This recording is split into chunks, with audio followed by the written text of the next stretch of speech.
They optimized my bottlenecks, removed redundant pointer checks. The database's subselects are indexed to a T. They shaved the microseconds down till there was nothing left to count. I instantaneously found the answer in a breeze. But I've been feeling so alone.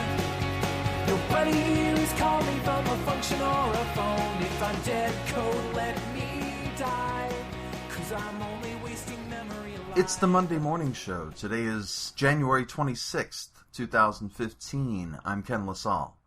That's Josh Woodward singing Dead Code.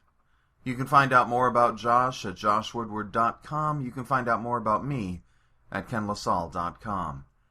I'm feeling a bit under the weather this morning, but I hope you can bear with me as we get through today's show. After such a big news week, there was the State of the Union address, the Republicans falling all over themselves to look human, Kanye's new song with this new guy, am I getting the name right? Paul McCartney. Anyway, with so much going on, my usual strategy would be to do a recap. But that ain't happening, because I saw this great story out of Australia that just can't go unshared.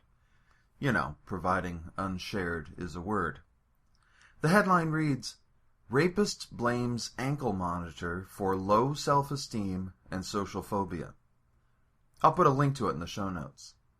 The story begins, Darren Michael Costello, 43, says wearing the monitor makes him feel uncomfortable, paranoid, uneasy, and anxious, with everyone knowing my personal business. Really heart-wrenching stuff, isn't it? The poor guy. All he did was rape a 14-year-old girl who was so traumatized by the horrific event that she took her own life. That's all. Oh, and he also tried to beat a woman 9 months pregnant with a baseball bat. That's all. This is what we've become as a people. And yes, I refer to all people as us as a people. Because we live in a global economy, with a global media that disseminates a global culture.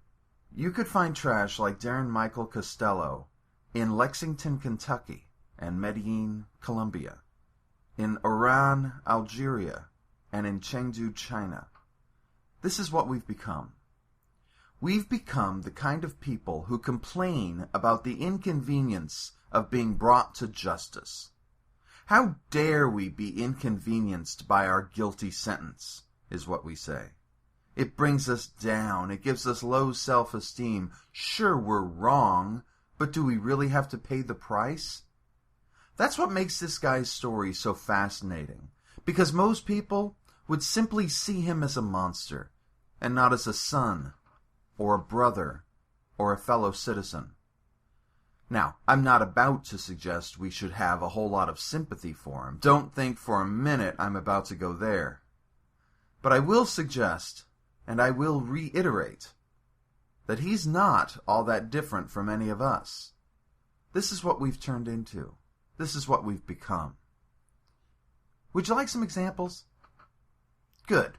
I'm glad you asked. Friday's episode of Real Time with Bill Maher featured a guest by the name of Bret Stephens.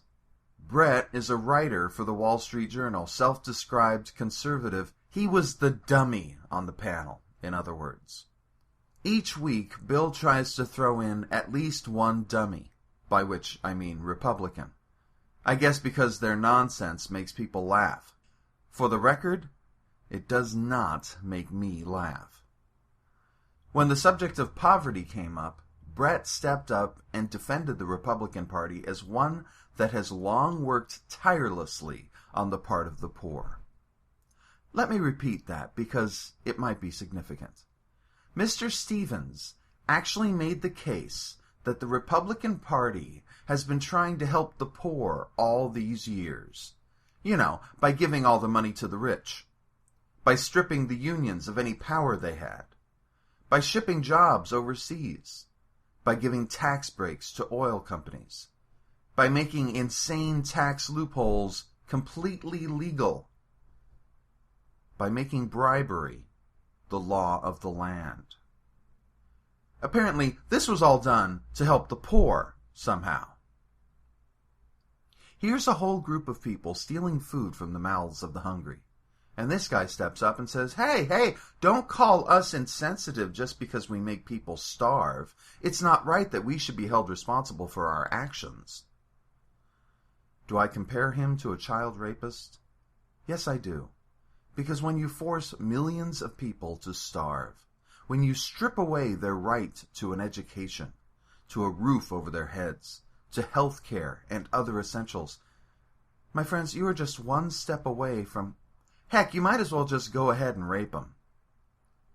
And as if that wasn't bad enough, this idiot then towed the party line and denied climate change. Yes, people still do that. He said that people have been saying the planet is getting warmer since 1935, because apparently that's how up-to-date he is on current events. After all, why not deny what the world's scientists, not leading scientists, not most important scientists, all the scientists, deny what they've been saying so you can get the bribe you've been hoping for?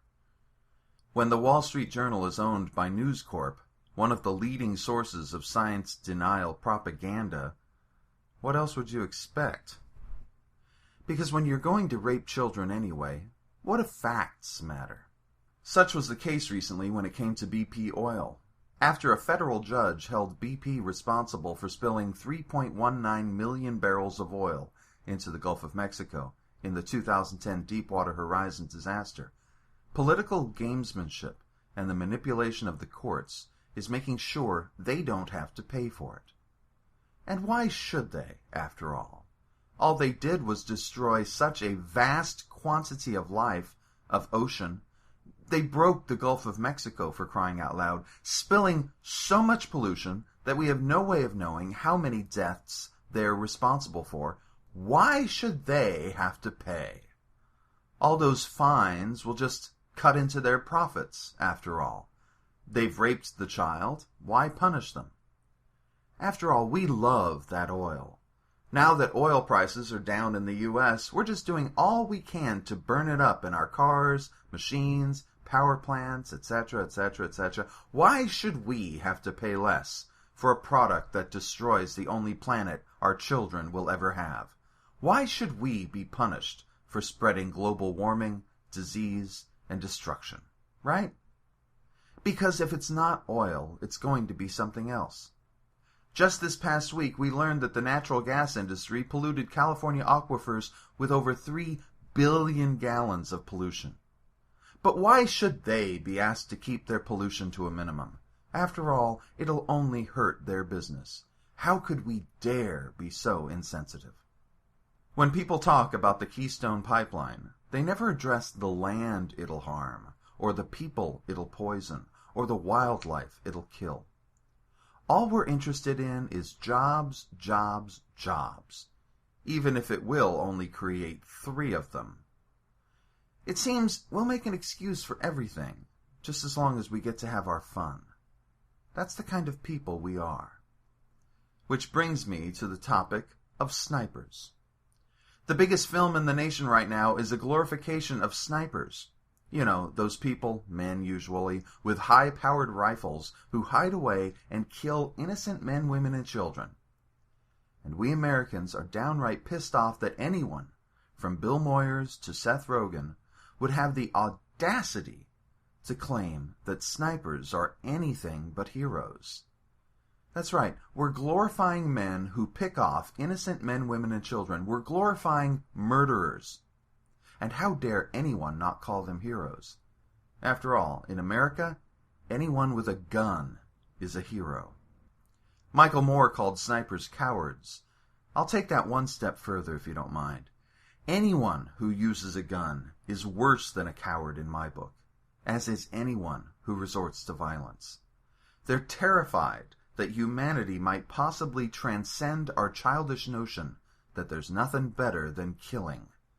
They refuse to face the fact that all this killing brings us no closer towards working together to solve the very real problems that face us. A dying planet, a human family split into competing and downright warring groups, and much worse. All they do is bring pain and death. What is a child rapist when compared with a nation that lionizes child murderers? At what point did the rest of us, with our rampant polluting and careless ways, all placed squarely on the backs of our children, become any better? We may want to laugh at Darren Michael Costello, but we should consider just how similar to him we really are. And on that very sad note, let me turn to the cool thing for the week, which this week is meant for a very small demographic in the Los Angeles area, where I hail from. This past weekend, my wife and I spent an afternoon at LACMA, the LA County Museum of Art. LACMA is a large campus of buildings with more exhibits than we've had time to see, though we've certainly tried.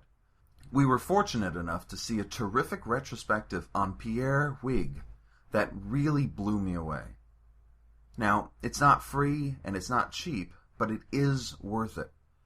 You deserve to treat yourself, and even if you're not in the LA area, a trip to your local museum is a great way to nourish that part of your soul that most media, including the internet, often ignores.